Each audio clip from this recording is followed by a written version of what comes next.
At the start of a new month, do your finances reset to zero? Does your bank account go back to zero? Does your credit card disappear? Does your vehicle disappear? Of course not. So, how do we capture that in our system that we've built up to this point? Opening balances are simply the ending balances from the previous period. What you had at the end of March becomes what you start with in April. Nothing new is created here. We are just recording what already exists. In accounting, we don't just assume these balances exist. We formally record them using a journal entry. So for example, let's say at the end of March, we had cash of $2,000, a vehicle of $18,000, a CPP asset of $5,000, a credit card of $4,500, and a car loan for $18,000. We would debit our cash account for the $2,000. We would debit our vehicle account for $18,000. We would debit our CPP asset for $5,000. And likewise, we would credit our credit card payable, our car loan payable, and our equity accounts. Now, you may be wondering, in the context of our journal entries and every journal entry having a debit and a credit, how we deal with these one-sided debits or credit opening balances. The way that we do it is, if we have a debit to an asset, say cash, the immediate credit will be to our equity account, and it will be for an amount that's equal to that cash amount. When it comes to the liability opening balances, like the credit card, that liability credit card transaction will be a credit to the credit card payable, and the counter debit position will be the debit to the equity, so that our accounting equation, our fundamental accounting equation, always remains in balance. So why does this entry work? Because it follows the most important rule in accounting.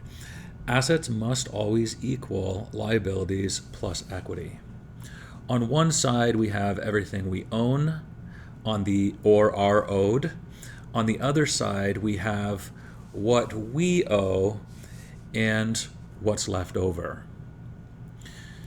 So the leftover piece, that's equity, and that's why for each of the assets we had equity on the credit side, and for each of the liabilities we had all of the equity on the debit side. Equity isn't something we guess, it's the number that makes the system balance. So once we record this opening entry, every account now has a starting point. Cash starts at $2,000, a credit card starts at $4,500, the vehicle starts at the $25,000 at cost with the $7,000 already used up. Nothing starts at zero anymore, and that changes everything, because now every transaction we record in April builds on top of this foundation from the prior months and years of activity. So let's connect this to something real. When you make a credit card purchase, you're not creating a new balance from scratch. You're increasing an existing balance. Transactions don't create accounts, they change accounts. Same with your car. Each month, depreciation increases, accumulated depreciation grows, and the vehicle's net value declines over time. At the same time, your loan is decreasing, your asset is decreasing, but not at the same rate. And that's what creates real-world outcomes like being underwater on a loan. And I have an entire video specifically going into what it means to be underwater on a loan. So your financial life is not a series of disconnected months. It's one continuous system. The opening balance connects the past to the present, and everything you do today affects where you'll be tomorrow. Now we have everything we need: journal entries, a general ledger, and opening balances.